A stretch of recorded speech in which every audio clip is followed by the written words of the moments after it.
but because the only things we heard about when he was alive was these bad things that he done or supposedly done. Mm-hmm. It takes away from what we're doing now and hearing about all the good things. I was like, man, talk about me like that when I'm alive. Yeah. Don't talk about me like that after I'm dead and gone, because guess what? I don't get to hear none of that. Mm-hmm. I don't get to hear about none of the positive influences I've had upon people. You're right, man. I don't remember that stuff when I'm gone. Yeah. Let people know, if y'all take anything out of anything, let people know what they mean to you and the positive influence that they had on your life while you can't. Mm-hmm. Don't take anything for granted. Yes, sir. You only put here one time. All right. You only put here one time. You are only given one life to live. Mm-hmm. Live it to the best of your ability, and let people know what positive influence they have had on your life. Let people know you love them. Let people know that if they need anything, you're going to be there. Right. Because if you do anything negative, people are going to know about it. But if you do stuff that's positive, it will live more in your life than if anybody want to bring up the negative that you've done. Mm-hmm. And it just makes me mad that every single time somebody passes away, got you. All right, we hear about this kind of stuff. All right, let's do two more things and then we'll close it. And I'm gonna leave some space for our listeners that wanted to send their voice memos to the podcast. Two things. Thoughts about Mark Cuban retiring 24 in the Mavericks organization. Your thoughts on that, Joe? As soon as Mark heard that he was going, that was the first thing Mark said was nobody will ever wear 24 again. And I'm pretty sure that they're going to make this a league-wide thing. Mm-hmm. You'll hear about that coming up pretty soon, probably. I would expect nonetheless. That was good on Mark. Mark loves basketball. Yeah. And Mark knows the influence of these guys, of what they've had on basketball.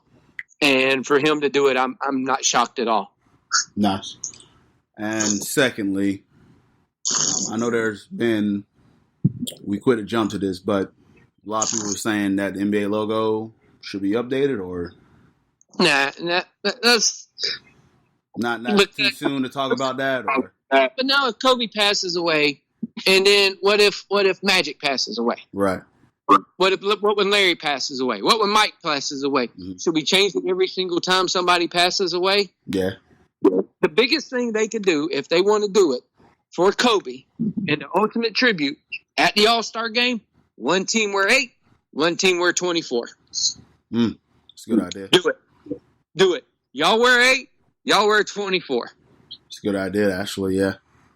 That would be my ultimate thing that I would do. I'd be like, you guys, one of y'all team wear 8, one of y'all team wear 24. Just like last night, you saw Young from the Hawks. Mm-hmm. Went and got an 8 jersey.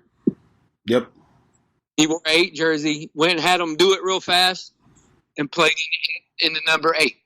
I just think that's the ultimate thing you do. Either play games with it, like 8 and 24, like people like the Major League Baseball does with Jackie Robinson, right?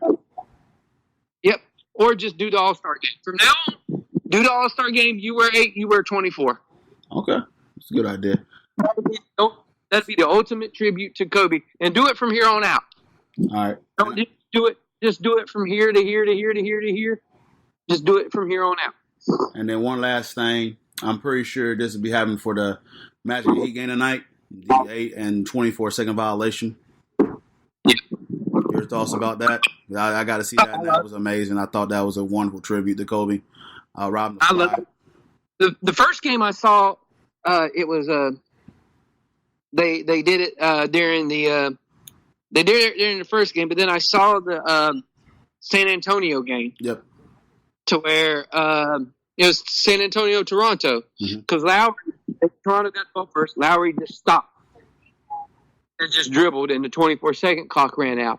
And then the Spurs were bringing it down, and you see Popovich tell dude, stay right there. Nice. You saw Pop just go, hey, stay there. We're going to do the same exact thing. Yep. And this is how big of a community you are. You seen Popovich reach out to Lowry, who did it first, and give him a hug and all that stuff. So the community was definitely, basketball community was definitely shook. Exactly. But to see the tributes and everything that is going on from them and everything, it's been perfect. They've done a great job so far, especially the NBA community on their own, doing a great job to remember Kobe. Gotcha. All right. Well, let's close this bad boy up. Y'all make sure y'all follow the podcast.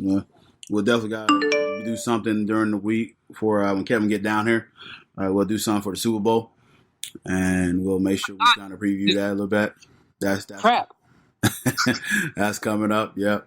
So yeah, you can follow the podcast at Balls Not Court. You can find me at _CP. Kevin C 2415. All right. Then you go to Facebook and type in Balls Not Court podcast. Give us a like, comment, shout there. We're also on Podomatic. You just type in _CP.podomatic.com. As well, we're on iTunes, TuneIn Radio, Stitcher, iHeartRadio, Spreaker, Windows, Google Play, Anchor, Spotify, and many sites as well, as Kevin like to say. Yeah, keep listening to us wherever you're listening to us from. It was different this time. Yeah, definitely. And so right now we're going to podcast. I got a few guys that was on the show, a few fans that listen. And me as well. I've got to record a couple of people because I know in times like this it's easier to talk to somebody than just trying to talk yourself. It's kind of easier to talk through a mediator. So I'm probably going to record a couple of people too.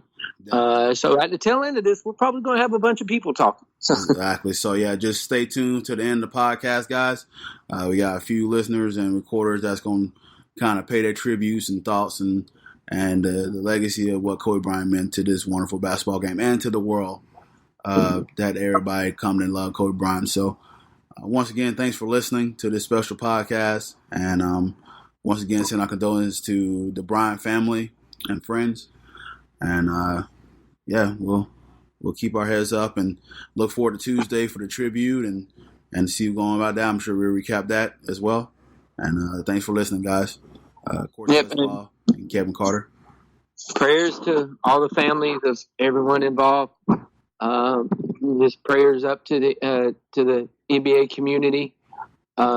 Prayers to everyone involved in this horrible accident. May God be with everybody during this time. Yes. All right. Thanks for listening, guys. Take care. What's up, fam? It's your boy CL. Like everyone else this week, the tragic news of the passing of Kobe Bryant and the 8 other passengers on the helicopter has just devastated the whole NBA community. It's been hard. I was at work when I first got the news. One of my best friends texted me and told me what happened. I looked at my phone. I couldn't believe it.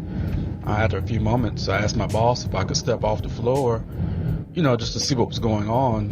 And then I actually had to compose myself, get myself composed for the next few minutes before I could go back out and continue my job.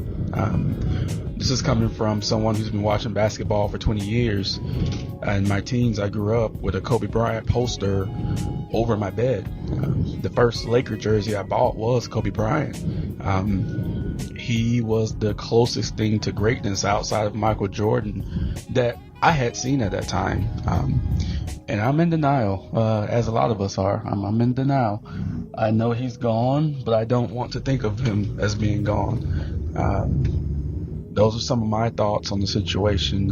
Prayers to all the families that were lost, to Vanessa Bryant. I know all the Lakers fans, all the Kobe fans all around the world are going to turn out whenever they announce when his memorial is going to be. But this is a really bad year for the NBA. First losing David Stern, and now Kobe Bryant. So just one thing I would like to see is that All-Star Weekend should be lit with celebrating those two men. Again, I'm CL Anthony, editor, creator, boss man of the Hardwood Nation. I'll talk to you guys later.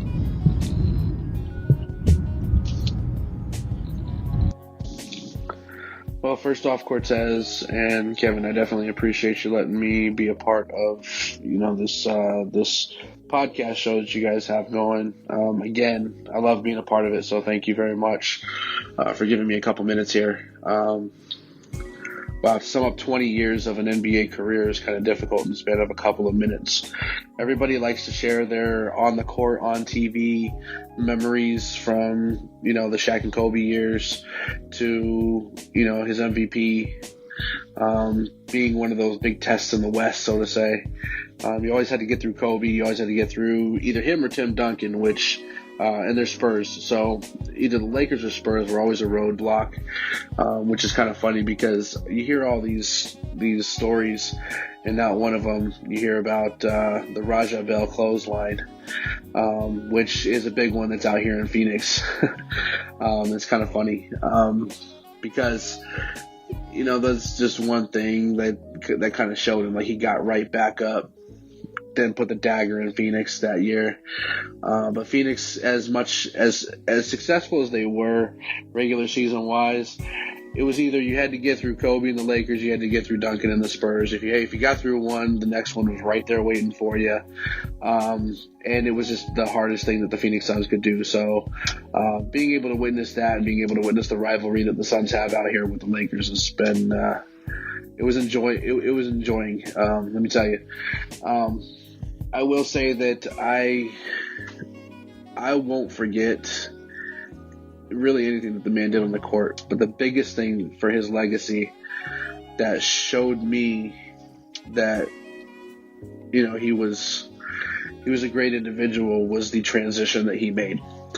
So he goes from 1996 as a arrogant kid coming out of high school, comes in All-Star game, second year, youngest All-Star ever, wins the dunk contests. The faces he would make, the arrogance he would carry, it was like it almost seemed like he didn't respect the greatness that was on the floor then.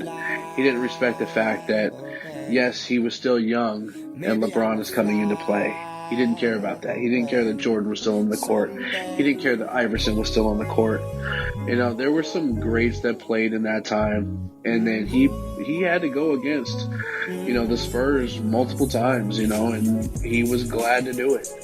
So, it's like when you see that, it's like, hey, recognize what's in front of you and recognize your place. No, he stole that top spot, meaning he was going to get it no matter what. No matter what anybody said, no matter what anybody was going to do, that crown was his, whether we liked it or not. And so for me, that wasn't something that I liked as an individual, because to me, you always have to respect the greatness that's in front of you.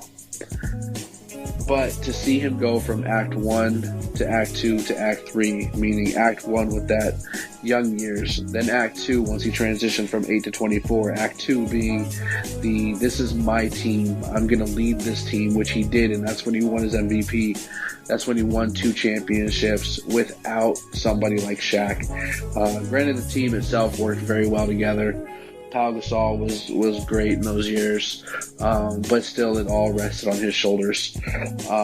He showed us a lot, and then to go through the injuries, to actually call it a career and say, hey, I'm done, and then to show out with 60 points even though it was on like 50 shots, he still, it was determined that he was going to have the greatest closing chapter ever in a retirement game, and he did with 60 points.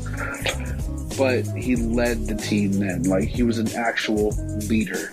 So to being that kid, to transition to the man, to then transition to somebody who after basketball life still had an impact on the game itself. And not only that, but the philanthropist, the things that he would say the things that he would do that were even not, they weren't even basketball related. It was